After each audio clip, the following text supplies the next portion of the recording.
Hello मेरे प्यारे साथियों, स्वागत करते हैं आपके अपनी यूट्यूब चैनल PWS क्लास के इस लाइव क्लासेस में। आज की क्लास में हम लोग पढ़ने वाले हैं railway group D NTPC ALP के लिए बहुत ही शानदार सेशन होने वाला है। पिछले सेशन में हम लोग पढ़े थे, पिछले सेशन में हम लोग क्या पढ़े थे, तो पिछले सेशन में हम लोग पढ़ लिए थे गति और वेग का एक वीडियो, यानी एक पार्ट हम लोग का हो गया था। ये दूसरा लेक्चर होने वाला है, ये सेकंड लेक्चर होने वाला है और ये आपके एग्जाम के लिए बहुत इंपॉर्टेंट होंगे। साथ ही साथ हम ये बताना चाहेंगे कि जो लिखा हुआ है ग्रुप डी ALP और NTPC केवल इनके लिए नहीं है, हर एक कॉम्पिटेटिव एग्जाम के लिए बहुत इंपॉर्टेंट होगा। क्योंकि आपको पता है कि रेलवे हो, SSC हो, किसी भी डिफेंस का आपका सेक्टर हो, इसमें आपको साइंस की भूमिका धीरे धीरे बढ़ती चली जा रही है। तो आप इस तरीके से आप क्वेश्चन को मेरे अनुसार आप चलोगे, कहने का मतलब है कि जो हम आपको क्वेश्चन करवाएंगे उस क्वेश्चन को आप करते चलोगे तो गारंटी देते हैं कि आपके साइंस से एक भी क्वेश्चन आपको, एक भी प्रश्न आपको छूटनेंगे नहीं। साथ ही साथ ये भी कहना चाहेंगे, सबसे पहले हम आपको थ्योरी दे रहे हैं, उसके बाद हम क्या करवाएंगे आपको, उसके बाद जस्ट ही आपको करवाएंगे ऑब्जेक्टिव क्वेश्चन बहुत सारे, ठीक है ना। और बहुत सारे जो ऑब्जेक्टिव हो गए वो कहीं ना कहीं आपको एग्जाम में पूछे गए क्वेश्चन होंगे। तो आप लाइव में बने रहिएगा अंत तक। चैनल पे नए हैं तो सब्सक्राइब कर लीजिए, दोस्तों के साथ शेयर कीजिए, ठीक है ना। क्योंकि आपका एक लाइक, एक कमेंट, एक सब्सक्राइबर हमें बहुत मोटिवेट करता है इस तरीके का एक अगला वीडियो, एक अगला कंटेंट तैयार करने का। तो ये आज आपका सेकंड सेशन होने वाला है जिसमें हम लोग पढ़ने वाले थे गति, यानी यहाँ पे देखिए ये अलग है, ठीक है ना। इस तरीके से हम लोग यहाँ पे हटा दिए, वहां पे सदी सदिश लिखा हुआ था, लेकिन हम लोग पढ़ने वाले हैं वो गति और वेग पढ़ने वाले हैं। तो गति और वेग जो पढ़ने वाले हैं यहाँ पे आप चेक करिएगा थोड़ा।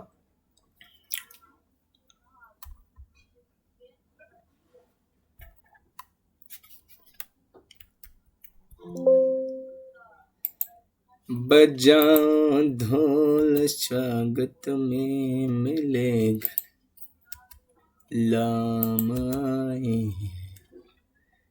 दफावान मणि की जने जुड़ गई मेरी कहानी।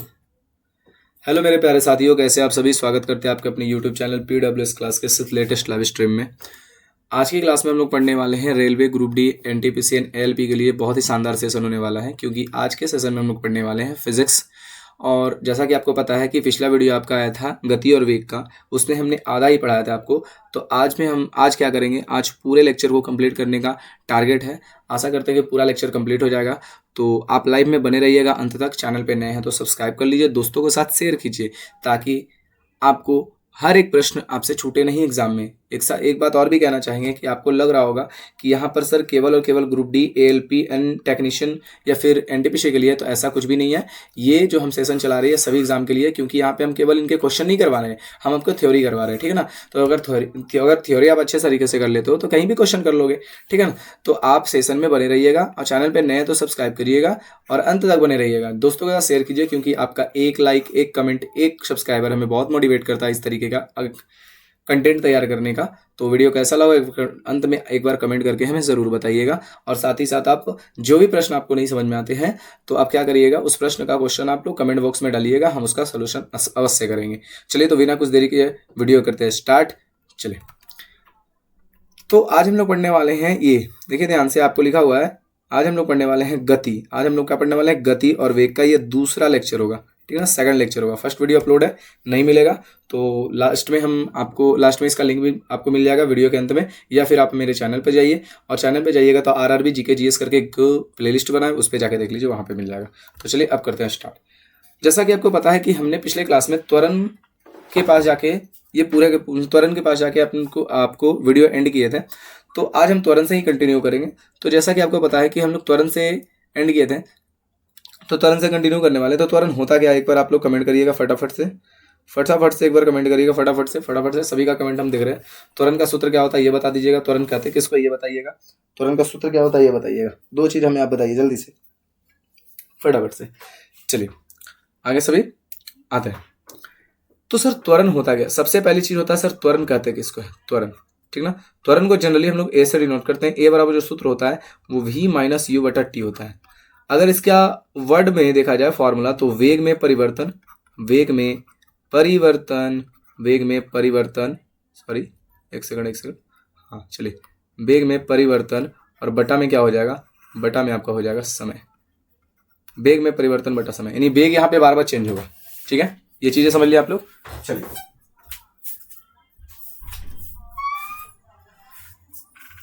ये चीजें समझ लिया आप लोग। चलो तो देखिए वेग में परिवर्तन बटा समय, तो कहने का मतलब इसका एक और फॉर्मूला होगा सर, एकदम कर सकते हैं। ए बराबर आप लिख सकते हो dv बटा dt कर सकते हो, ये भी आपका फॉर्मूला हो जाएगा। ए बराबर dv बटा dt भी हो जाएगा आपका, ये फॉर्मूला आप कर सकते हो। दूसरा, अब एक चीज और भी हम आपको समझाना चाहेंगे यहाँ पे, अगर आपसे इसका एसआई यूनिट पूछ ले, आपको यूनिट पूछ ले, एसआई यूनिट पूछ ले आपसे, तो क्या होगा सर? तो एसआई यूनिट क्या हो जाएगा इसका? तो एसआई यूनिट हो जाएगा आपका, देखिए ध्यान से, ए बराबर आपका दिया गया क्या, वेग में परिवर्तन। वेग में परिवर्तन करने का मतलब वेग, और समय करने का मतलब समय। तो वेग में परिवर्तन बटा समय, तो वेग का जो ऐसा मात्रक होता है मीटर प्रति सेकंड, और समय का ऐसा मात्रक होता है सेकंड। अगर इसको सॉर्ट आउट किया जाए सर, तो आपको ध्यान में रखना होगा कि मीटर प्रति सेकंड जो है वो नीचे चला जाएगा, 1 सेकंड पहले से था। इसको सॉल्व करेंगे तो सर क्या होगा, मीटर प्रति सेकंड स्क्वायर हो जाएगा। ये इसका क्या हो गया, एसआई यूनिट। साथ ही साथ एक और मुख्य पॉइंट हम यहाँ पे कवर करते हैं, सर क्या करिएगा सर, तो यहाँ पर आपको हम कवर करने वाले बीमा। क्या करने वाले? बीमा क्या होता है? तो बीमा निकालने के लिए आपको क्या चाहिए? तो बीमा निकालने के लिए आपको क्या चाहिए? तो इसका एसआई यूनिट चाहिए, ठीक है ना, एसआई यूनिट चाहिए। तो एसआई यूनिट मेरे पास है मीटर प्रति सेकंड स्क्वायर, तो मीटर करने का मतलब दूरी है ना, तो दूरी को हम लोग बीमा जो होता है वो एल होता है, और यहाँ पर देखा जाए बटा, तो बटा लगा दिए। समय का बीमा टी होता है, टी का पावर 2 है तो 2 लगा दिए, यानी यहाँ पर हो जाएगा एम का कोई वैल्यू नहीं है तो m 0 हो जाएगा, l का कोई मान है तो l 1 हो जाएगा, t के पावर माइनस का हो जाएगा 2 हो जाएगा। बस ये आपका राइट आंसर होगा बीमा का। चलिए यहाँ तक आपने कर लिया, बहुत अच्छा। ठीक है, माइनस क्यों लगाया सर? हाँ सर, माइनस इसलिए लगा दिया कि माइनस टी जो नीचे है, आप जो यहाँ पे देख रहे हो टी को, तो टी नीचे है, नीचे से ऊपर जाएगा तो माइनस ही हो जाएगा ना, क्योंकि ये प्लस में है तो ऊपर जाएगा तो माइनस में हो जाएगा। चलिए कोई दिक्कत? चलिए यहाँ पर हम एक चीज इंपॉर्टेंट चीज लिखाने जा रहे हैं, इंपॉर्टेंट, बहुत इंपॉर्टेंट है सर, एकदम बहुत इंपॉर्टेंट है। आप लोग बिना अब ध्यान नहीं दीजिएगा तो आपको समझ में नहीं आएगा, बहुत इंपॉर्टेंट। क्यों इंपॉर्टेंट है? वी आई, ठीक है। अब सर VVI लिख दिए सर, इसका मतलब तो ध्यान देना ही होगा हमको। हाँ ध्यान देने लायक है। बोलेंगे सर कैसे? तो देखिएगा ध्यान से, ध्यान देने लायक है कि नहीं है। तो देखिए ध्यान देने लायक ये है कि अगर वेग एक समान हो, देखो वेग परिवर्तन तो त्वरण निकलेगा अगर वेग एक समान हो सर। वेग अगर यहाँ पे क्या हो जाए, वेग एक समान हो, वेग एक समान हो। अगर वेग एक समान होगा तो क्या होगा सर? तो वेग अगर एक समान होगा तो यहाँ पर जो त्वरण का जो वैल्यू होगा वो a बराबर क्या हो जाएगा, 0 हो जाएगा। अगर वेग एक समान होगा तो त्वरण का वैल्यू कितना हो जाएगा, 0 के बराबर हो जाएगा। सर एग्जाम्पल, तो एग्जाम्पल पे आप समझ लीजिए, थोड़ा सा एग्जाम्पल हम आपके सामने रख रहे हैं। एग्जाम्पल क्या होगा सर? तो एग्जाम्पल पे थोड़ा सा समझ लीजिए। एग्जाम्पल मान लेते हैं किसी वस्तु का वेग जो है 10 मीटर माना, ठीक है, 10 मीटर पर सेकंड है, ठीक है।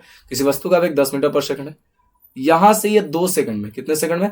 2 सेकंड में, कितने सेकंड में? 2 सेकंड में। तो 2 सेकंड में जो इसका वेग है, अभी भी ये 10 मीटर पर सेकंड था, 2 सेकंड में इसका वेग भी क्या है, 10 मीटर पर सेकंड ही है, ठीक है ना, 10 मीटर पर सेकंड।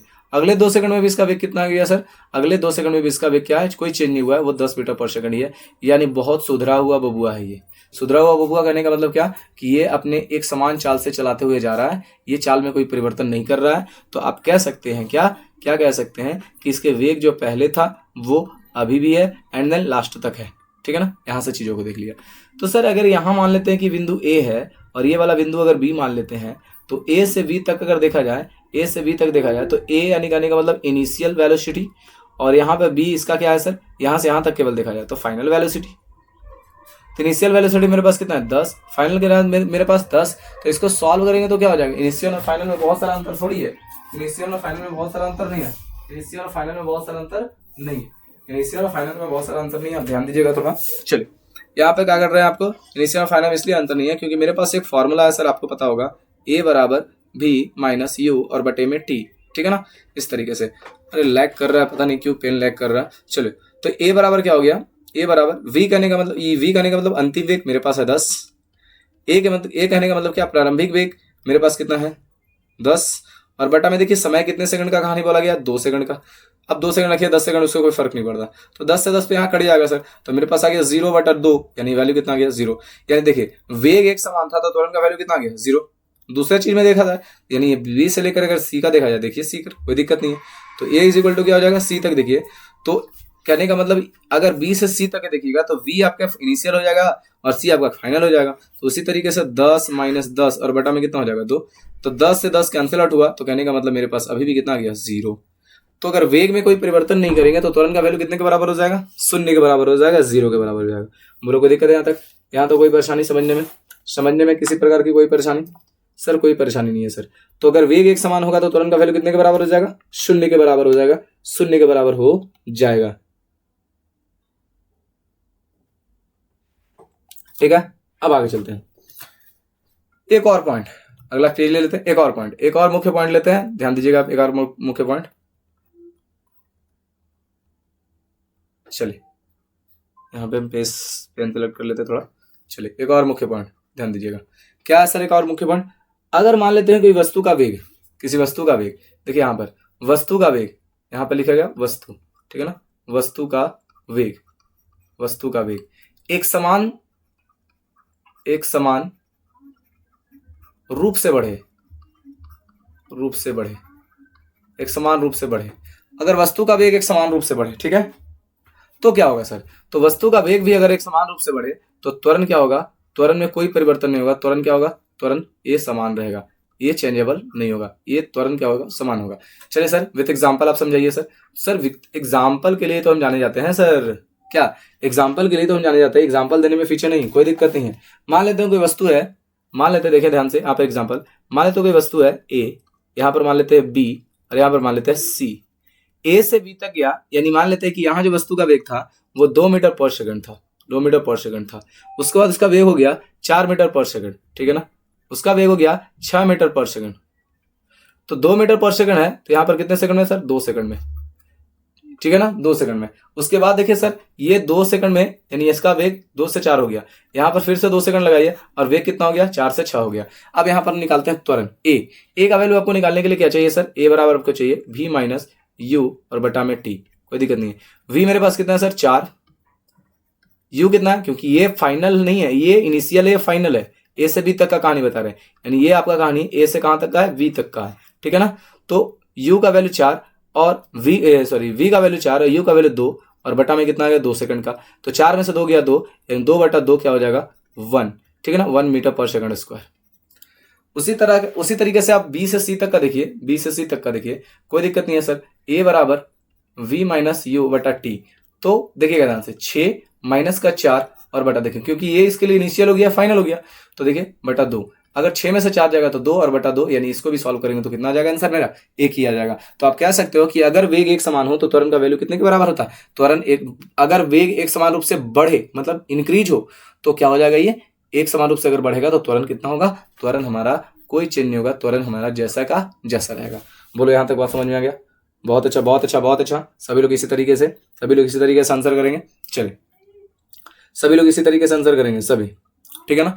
एक और मुख्य पॉइंट यहाँ पे समझाते हैं, आपको हमेशा याद रखने लायक है कि u और v के बीच में रिलेशन पूछ दे, u और v के बीच में रिलेशन पूछ दे। तो देखिए सर ये आपका प्रारंभिक वेग है, ये आपका प्रारंभिक वेग है, ये आपका अंतिम वेग है। तो दोनों में से जो बड़ा होगा वो अंतिम वेग हमेशा क्या होगा? बड़ा होगा, ठीक है ना। तो जब अंतिम वेग हमेशा बड़ा होगा, तो आप चीजों को समझिए कि अंतिम वेग हमेशा बड़ा होगा तो ये किस में आएगा सर? तो ये का मान प्लस में आएगा। अंतिम वेग बड़ा होगा, देखिएगा अंतिम वेग, देखिए यहाँ पर भी अंतिम वेग बड़ा, यहाँ पर छोटा, यहाँ पर देखिए अंतिम वेग बड़ा, यहाँ छोटा। तो अगर अंतिम वेग बड़ा होगा तो ये प्लस में आएगा, अगर ये प्लस में आएगा तो उसको क्या कहेंगे? उसको कहेंगे त्वरण। उसी तरीके से दूसरा पॉइंट समझते हैं। दूसरा पॉइंट क्या है सर? दूसरा पॉइंट क्या है मेरे पास? कलर हम थोड़ा चेंज कर लेते हैं।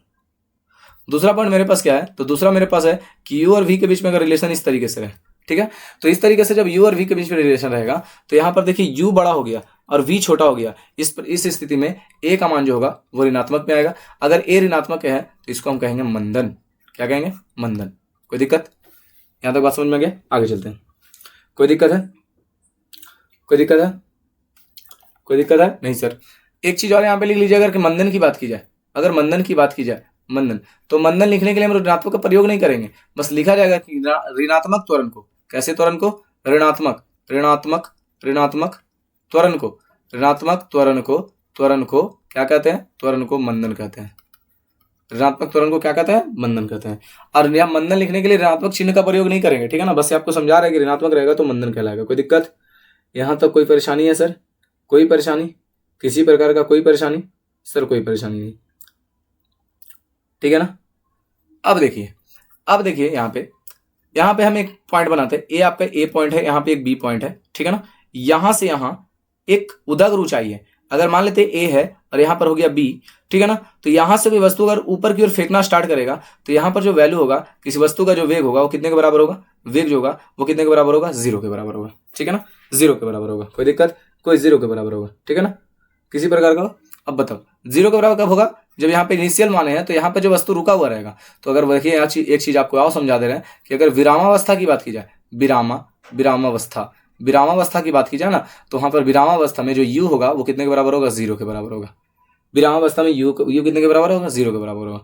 तो सर क्या यू v किसी v का वेग कुछ हो सकता है, तो सर v के लिए भी क्या है, यहाँ पे कोई रीजन है। तो अगर मान लेते हैं कि चलते चलते कोई ब्रेक लगा दिया, ब्रेक लगाने पर ब्रेक जब लग जाएगा तो v का वैल्यू भी कितने के बराबर हो जाएगा, 0 के। कहने को साइकिल जो स्टार्ट हुआ है वो मान लेते हैं u वेक्स, यानी कि उसका रुका हुआ था तो 0 था, लेकिन साइकिल कहीं ना कहीं जाकर तो रुकेगा तो ब्रेक लगेगा, तो ब्रेक लगने के बाद वहां पर v का वैल्यू कितने के बराबर हो जाएगा, 0 के बराबर। लॉजिकली समझिए, आपको बहुत मजा आएगा पढ़ने में, ठीक है ना, लॉजिकली समझिए, आपको मजा आएगा पढ़ने में, किसी प्रकार का कोई दिक्कत नहीं होगा इस तरीके से, ठीक है ना।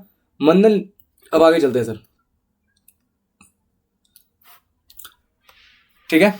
अब आते हैं सर, जैसे मान लेते हैं यहाँ पे, मान लेते हैं अगर सपोज मान लेते हैं कि a का वैल्यू ऋणात्मक में आ जाए, a का वैल्यू मान लेते हैं -5 आ जाए, ठीक है ना, तो क्या आप आंसर में -5 देखोगे, आंसर में भी आप -a देखोगे, नहीं।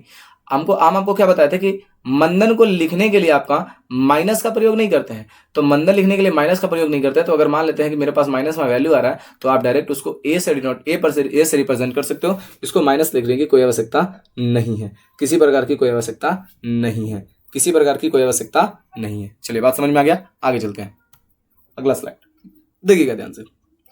अब पढ़ते हैं थोड़ा सा हम गति का समीकरण को, एक एक चीज आपको पढ़ाया जा रहा है, एक एक चीज, मजा आएगा, ठीक है ना, बने रहिएगा वीडियो के अंत तक। देखिए अब गति का समीकरण देखते हैं सर, गति का समीकरण, गति का समीकरण की बात की जाए, इक्वेशन, किसका इक्वेशन निकालना है सर, वेलोसिटी, गति का। तो गति का समीकरण की बात की जाए तो गति के समीकरण में क्या क्या होता है सर, तो सबसे पहले गति के समीकरण में होता है विस्थापन। आप लिखते हैं सर, यहाँ पे नाम लिखते हैं हम, S = विस्थापन, ठीक है ना, इस तरीके से S = विस्थापन। अगर U देखा जाए तो इनिशियल वेलोसिटी, प्रारंभिक वेग, V = देखा जाए तो आपका फाइनल वेलोसिटी, अंतिम वेग हो जाएगा, ठीक है ना, फाइनल वेलोसिटी अंतिम वेग हो जाएगा। सर A क्या होगा सर, तो यहाँ पर हम लिख रहे हैं A = आपका एक्सेलरेशन, त्वरण हो जाएगा, कोई दिक्कत है सर, A हो जाएगा त्वरण। और सर T क्या होगा सर, तो T आपका हो जाएगा समय, T क्या हो जाएगा, समय, बस इसी तरीके से बने रहिएगा। G क्या होगा सर, तो G हो जाएगा आपका गुरुत्वीय त्वरण, यानी ग्रेविटी एक्सेलरेशन, याद रखिएगा, गुरुत्वीय त्वरण क्या हो जाएगा सर, यहाँ पे लिख दे क्या, चलिए लिख देते हैं सर, गुरुत्वीय त्वरण हो जाएगा, ठीक है ना, ये हो गया सर। G क्या हो जाएगा, गुरुत्वीय त्वरण। और एक और G का जो वैल्यू होगा, यानी इसका जो वैल्यू की बात की जाए तो 9.8 मीटर/सेकंड²। ये मीटर/सेकंड² इसलिए लग गया कि ये भी एक प्रकार का त्वरण है, और कैसा त्वरण है, गुरुत्वीय त्वरण है, ठीक है ना, कोई दिक्कत। सर गुरुत्वीय त्वरण लगेगा कब, अब देखिएगा ध्यान से, मान लेते तो कोई वस्तु ऊपर है और ऊपर से ये अर्थ पर गिर रहा है, तो इसके पास कोई ना कोई तो एक्सेलरेशन होगा ना, तो यहाँ पर जो एक्सेलरेशन होगा, इस एक्सेलरेशन को हम कहेंगे G, छोटा g, और यहाँ पर जो वैल्यू निकल कर आएगा वो 9.8 मीटर/सेकंड² निकल कर आएगा, कोई दिक्कत। तो इस तरीके से हम लोग इसको गुरुत्वीय त्वरण से कंसिडर करते हैं, कोई दिक्कत, इस तरीके से क्वेश्चन समझ में आ रहा है आपको। चलिए अब यहाँ पर हम समीकरण लिख रहे हैं गति का 2 समीकरण होता है, एक होता है क्षैतिज से रिलेटेड, एक होता है क्षैतिज से रिलेटेड, एक होता है उदग्र, एक होता है उदग्र से रिलेटेड। तो क्षैतिज से वर्टिकल एंड हॉरिजॉन्टल देखते हैं सर। तो वर्टिकल से अगर देखा जाए तो सबसे पहला फॉर्मूला V बराबर आपका U प्लस आपका AT आ जाएगा, V बराबर आपका U प्लस AT आ जाएगा। उसी प्रकार अगर S बराबर देखा जाए तो S बराबर आपका निकल जाएगा UT प्लस हाफ AT² निकल जाएगा, AT प्लस हाफ AT² निकल जाएगा। उसी तरीके से अगर मान लेते हैं तीसरा फॉर्मूला देखा जाए तो V² बराबर हो जाएगा U² प्लस 2AS, यहाँ तो कोई दिक्कत है, 2AS इस तरीके से। अब देखिए यहाँ से हम इसको चेंज कर रहे हैं, इसको देखिए चेंज कर रहे हैं, यहाँ पे बस इसी को रिलेट कर रहे हैं। हम क्या बताएं सर, ए भी आपका क्या है, एक प्रकार का त्वरण ही है, तो जी भी क्या है, एक प्रकार का त्वरण ही है। लेकिन यहाँ पर आपको उदाग्र से बात की जाए, केवल उदाग्र से, ठीक ना, उदाग्र से बात की जाए तो उदाग्र से यहाँ पर 2 कंडीशन होता है। एक कंडीशन होता है नीचे से ऊपर जाने में, नीचे से ऊपर, ठीक है, एक होता है ऊपर से नीचे आने में, ठीक है, नीचे से ऊपर जाने में, ऊपर से नीचे आने में थोड़ा ही फर्क होगा, ठीक है। अगर मान लेते उदग्र का कंडीशन देखा जाए तो एक होता है नीचे से ऊपर जाना, नीचे से कहाँ, नीचे से ऊपर। अगर नीचे से ऊपर की बात की जाए ठीक है ना। नीचे से ऊपर की बात की जाए तो नीचे से जब ऊपर जाएंगे तो ए बराबर तो जी होगा ही होगा, लेकिन साथ ही साथ आप जमीन को छोड़ रहे हैं, यानी कि आप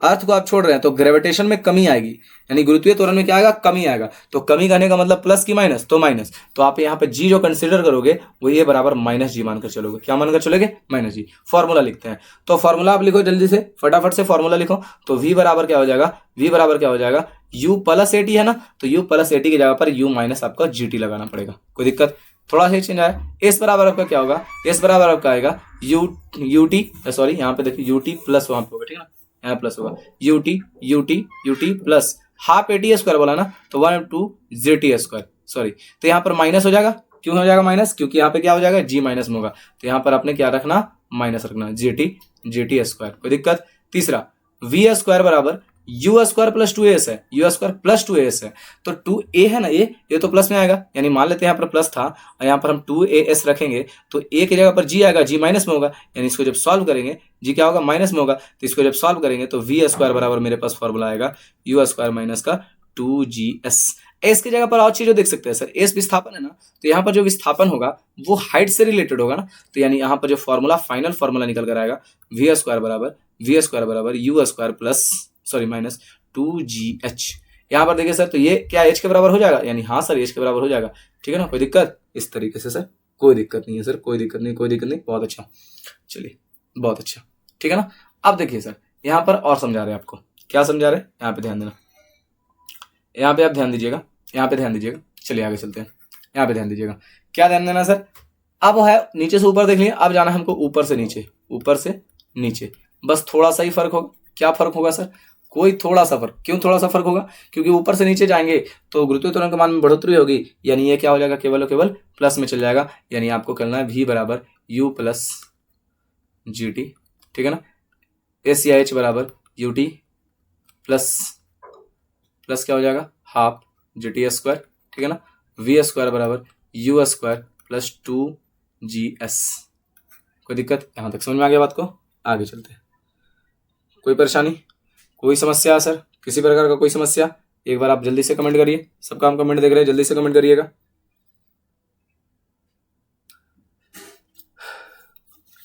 ठीक है ना, चलिए अब देखते हैं सर, ये जो गति का समीकरण लिखे थे, हम गति का समीकरण लिखे थे, तो गति का समीकरण जब लिखे थे तो उनका कोई ना कोई तो नाम होगा, तो यहाँ पर होता है बाबू प्रथम समीकरण होता है एक, ठीक है ना, प्रथम समीकरण, ठीक है ना, प्रथम समीकरण। एक होता है बाबू दूसरा समीकरण या द्वितीय समीकरण, एक होता है बाबू तीसरा समीकरण या तृतीय समीकरण, तीसरा या तृतीय समीकरण। तो गति का प्रथम समीकरण क्या होता है, दूसरे समीकरण क्या होता है, तृतीय समीकरण क्या होता है, ये आपके सामने अभी हम रखने वाले हैं। तो गति का अगर प्रथम समीकरण बोल दे तो आप लिख सकते हो बाबू, लिख सकते हो v बराबर क्या हो जाएगा, u प्लस ए टी हो जाएगा।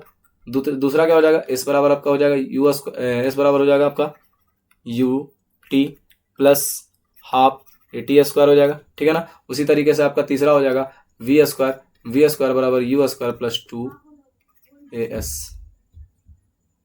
कोई दिक्कत, चलिए सर रिलेशन क्या है सर, तो यहाँ क्वेश्चन क्या करता है, क्वेश्चन देखिए सर, क्वेश्चन कहता है कि गति का प्रथम समीकरण क्या बताता है, संबंध क्या बताता है, तो ये बताता है वेग और समय में संबंध बताता है, यानी ये संबंध बताता है वेग तथा समय के बीच में रिलेशन बताता है, वेग तथा समय के बीच में क्या बताएगा, ये रिलेशन बताएगा। उसी तरीके से अगला देखा जाए कि सर ये क्या करेगा, तो ये करेगा सबसे पहली चीज तो दूरी, यहाँ पे नजर आ रहा है आपको, यहाँ पर चीजों को समझो, यहाँ तो दूरी नजर आ रहा है, विस्थापन और समय के बीच में रिलेशन बताएगा, यानी ये बताएगा आपका दूसरा समीकरण जो है समय और किसके बीच में, समय और विस्थापन के बीच में रिलेशन बताएगा। बात समझ में आ गया। अगला वी स्क्वायर बराबर यू स्क्वायर प्लस 2s, तो कहने का मतलब ये क्या रिलेशन बताएगा, तो विस्थापन और वेग के बीच में रिलेशन बताएगा, यानी रिलेशन बताएगा वेग तथा विस्थापन के बीच में रिलेशन बताएगा, बोलो दिक्कत है। तो यहाँ से क्वेश्चन क्या करेंगे, बोलेगा गति का पहला समीकरण कहाँ किसके बीच में संबंध बताता है, तो आप कह सकते हो कि वेग और समय के बीच में संबंध बताता है। गति का दूसरा समीकरण किसके बीच में संबंध बताता है, तो समय और विस्थापन के बीच में संबंध बताता है। गति का तीसरा समीकरण किसके बीच में संबंध बताता है, तो आप कह सकते हो कि वेग और विस्थापन के बीच में संबंध बताता है। इस तरीके से आप क्वेश्चन को कर सकते हो। कोई दिक्कत, किसी प्रकार का कोई दिक्कत है सर, नहीं सर कोई दिक्कत नहीं। चलिए सर अगला क्या ले रहे हैं आपको, अगला आपके सामने एक ग्राफ बना रहे हैं, एक क्या बना रहे हैं हम, ग्राफ, एक क्या बना रहे हैं, ग्राफ। इस ग्राफ पे थोड़ा सा ध्यान दीजिएगा, ज़्यादा नहीं, थोड़ा सा ही ध्यान देना है, ज़्यादा ध्यान देने से कोई फायदा भी नहीं है, थोड़ा सा ध्यान दोगे काम हो जाएगा। थोड़ा सा क्या ध्यान देना है सर, एकदम थोड़ा सा ध्यान देना। देखिए सर, यहाँ पे हम बना रहे हैं 3-4 लाइन बना रहे हैं। चलिए, सबसे पहला लाइन यहाँ पे हम दे रहे हैं, ठीक है। दूसरा लाइन यहाँ से ऐसे लेके गए, तीसरा लाइन हम यहाँ से ऐसे लेके गए, चौथा लाइन हम इस तरीके से यहाँ से ऐसे लेके आए, पांचवा लाइन हम यहाँ से ऐसे लेके चले गए। कोई दिक्कत, किसी प्रकार का कोई परेशानी है? चलिए, सभी का हम नाम दे देते हैं। तो नाम मेरे पास क्या है सर, तो नाम मेरे पास है, पहला लाइन यहाँ पे है, पहला लाइन मान लेते हैं सर, पहला लाइन मान लेते हैं ये 1 है, ये क्या है 2 है, ये 3 है, और क्या है सर, ये 3 हो गया सर। इस तरीके से मान लेते हैं ये 4 है, और ये क्या है 5 है। अब पूछेगा सर कि एक के साथ जो लाइन आपका, जो रेखा 1 है वो क्या बताता है। तो जो रेखा 1 है उसमें आप एक चीज को आप देखिएगा कि ये नीचे से, देखिए ये नीचे से ऊपर की ओर जा रहा है। तो नीचे से जब ऊपर की ओर जा रहा है तो वेग बढ़ रहा है या घट रहा है। तो यहाँ यानी कहने का मतलब, ये तरीका आप समझिए सर, ये जो ग्राफ है ये वेग और समय का ग्राफ है। ये वेग और किसका ग्राफ है, समय का ग्राफ है। तो वेग समय ग्राफ में अगर पूछा जाए कि जो आपका रेखा 1 है वो क्या कर रहा है, तो देखिए धीरे धीरे इसका वेग बढ़ रहा है, क्योंकि ये नीचे से ऊपर जा रहा है, और ये वाला जो ग्राफ है ऊपर की ओर जाने वाला वेग को कंसीडर कर रहा है। तो आप कह सकते हो कि नीचे से जो ऊपर जा रहा है वो वेग को ग्रहण कर रहा है, यानी वेग में बढ़ोतरी हो रही है, वेग इंक्रीज हो रहा है। दिक्कत? दूसरा समझते हैं सर। दूसरा में आप जब देखिएगा तो ऊपर से देखिए नीचे की ओर आ रहा है, तो वेग में कमी यानी गिरावट आ रहा है। तो यानी वेग में क्या आ रहा है, वेग में क्या आ रहा है, गिरावट आ रहा है। कोई दिक्कत? आगे चलते हैं सर। तीसरा रेखा देखा जाए तो यहाँ पर आपको जो लाइन नजर आ रहा है, ये जो तीसरा आपको लाइन नजर आ रहा है, तीसरा जो लाइन है क्या है, एकदम एक समान चाल से आगे की ओर है। तो कहने का मतलब ना ये वेग बढ़ रहा है ना वेग ज्यादातर घट रहा है, वेग जो है एक समान चाल से आगे की ओर बढ़ते चला जा रहा है। यानी यहाँ पर जो वेग है वो वेग जो है वो क्या है, एक समान है। कहने का मतलब क्या, यूनिवर्सल है, ठीक है ना, एक समान है। इस तरीके से चौथा रेखा क्या बता रहा है, तो चौथा आप देख सकते हो कि चौथा जो दिखाया जा रहा है, कहने का मतलब है कि ये चौथा जो रेखा है इसमें देखिए ये समय आपको नजर आ रहा है सर, ये समय का लाइन है, यानी इस पर कोई ऊपर की ओर उदग्र कोई रेखा नहीं है। तो कहने का मतलब ये जो चौथा लाइन है वो विरामावस्था में है। कौन सा अवस्था में है, विरामावस्था में है, ठीक है ना।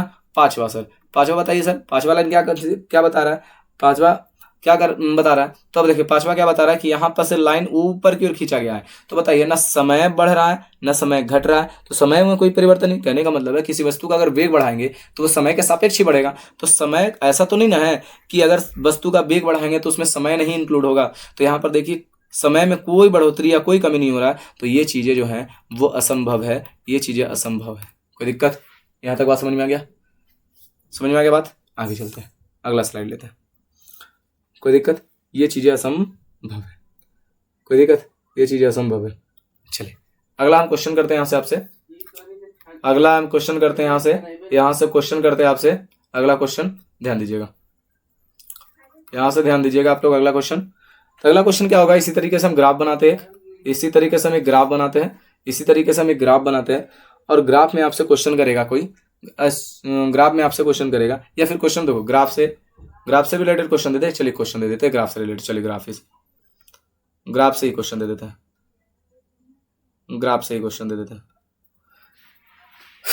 ठीक है ना। इस तरीके से ग्राफ से दे देते हैं। मान लेते हैं कि यहाँ पर ये 15 है, ठीक है। इस तरीके से मान लेते हैं यहाँ 15 है और 15 है, और इस तरीके से 15 है, और यहाँ पे दे दिया गया क्या है आपसे, यहाँ पे एक है 40, ठीक है ना। और यहाँ से इस रेखा को इस तरीके से मिला दिया गया।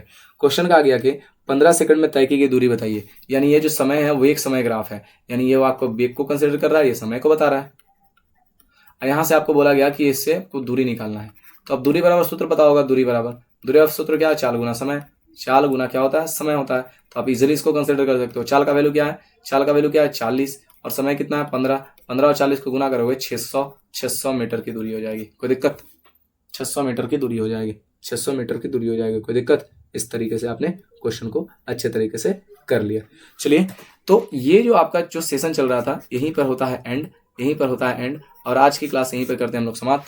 क्लास कैसा लगा एक बार कमेंट करिएगा, और हमको कमेंट जरूर करिएगा। और अगर आपको इसका PDF चाहिए तो आप 6205312504 पर आप हमें व्हाट्सअप कर सकते हो, आपको इसका PDF भी आपको मिल जाएगा। चलिए मिलते हैं अगले क्लास में, तब तक के लिए धन्यवाद। आपका दिन शुभ हो। चले।